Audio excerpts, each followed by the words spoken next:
UMSL Student Radio, the U. I am Erin. This is the Superfun local show broadcasting live from the Millennium Student Center, as was just stated in that station ID that haunts me in my dreams. I'm here every Friday from 5 to 6 p.m. with a different local band or general to the Metro St. Louis area band. And this week I am here with Andy from the Potomac Accord.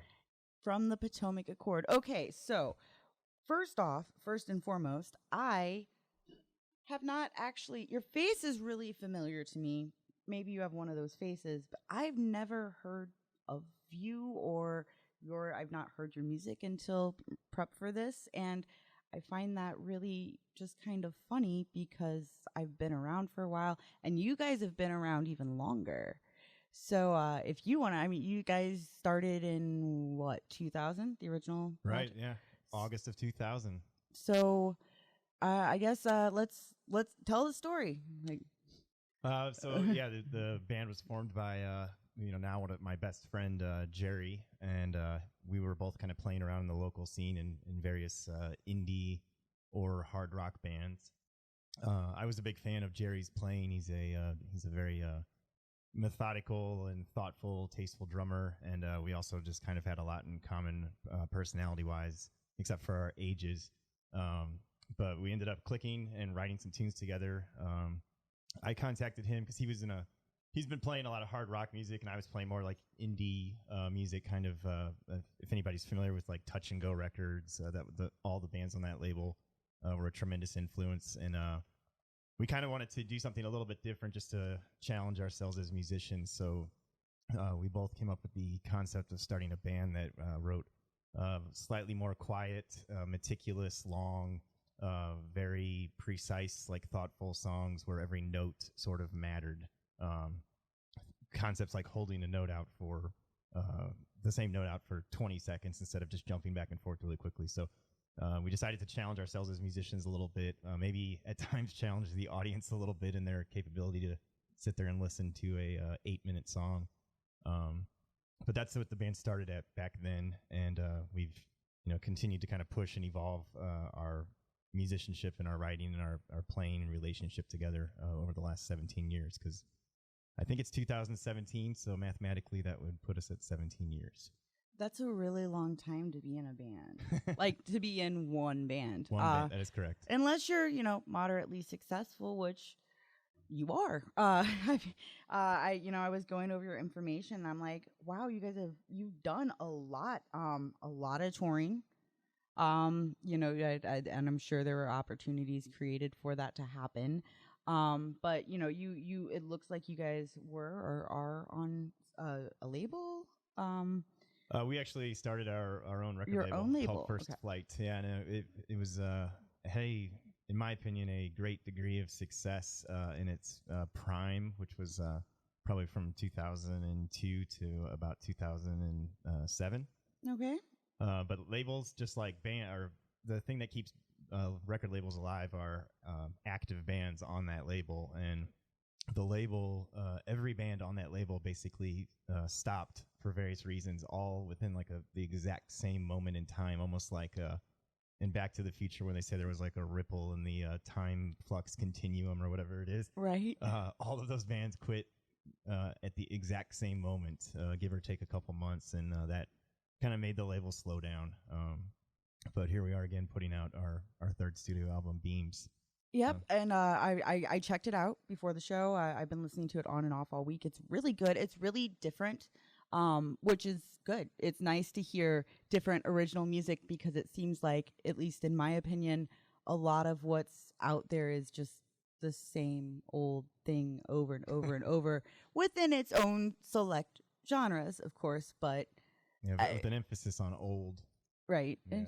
But I mean, no, it's you guys. It's old. It's probably a lot of old people making the same songs over and over for the last 17 years, and that's where we've, I guess, made efforts to differentiate ourselves from album to album and song to song.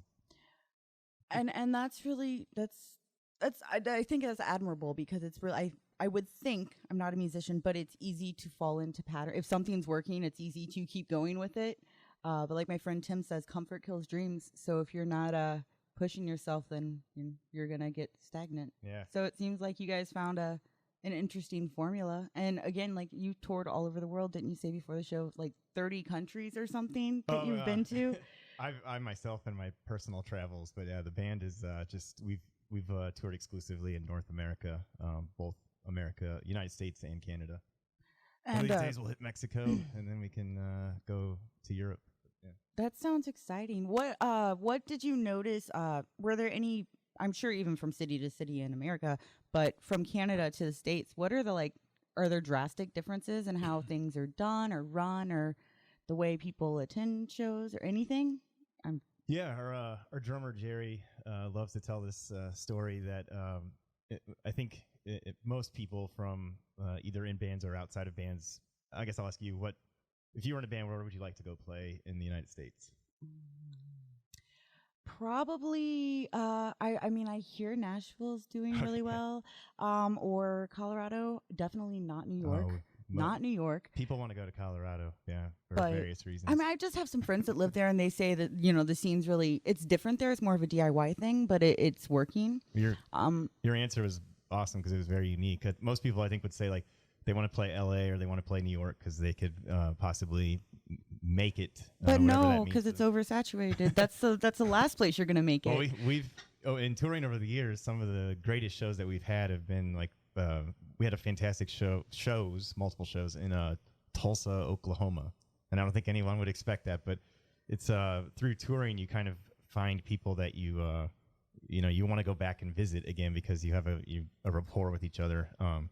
So we've played with bands there where they have a group of friends that are very supportive and they come out. It's all independently run, independent venues. The bands are independent, supporting other independent bands, and they'll set the event up in possibly a unique space or a bar or a DIY type venue, and people show up. And that's what makes touring exciting, is people showing up and being supportive. Right. But when you're just playing like a dive bar in LA, how do you get people to show up there when there's 7,000 other dive bars in LA? So we've had fantastic shows in just really obscure places like Tulsa, Oklahoma, where people are excited because maybe there's not a lot to do there. I really don't know, but we've always been well received. We've had good shows in small towns in Michigan and some good shows in Denver. So it just varies, but yeah, when the competition is just unbelievably multifaceted and outnumbers every sort of when you have that in a limitless amount of options, I think it's harder to stand out from the crowd when there's 17 other of the same identical events happening the same Saturday in a huge town. That makes 100% sense. So we do have to break for the camera real quick, and I'm going to go ahead and play one of the songs off your new record. As you mentioned earlier, it is called Beams. This is the first track. It's called Bigger or Better, and when we come back, we'll talk a little more about it.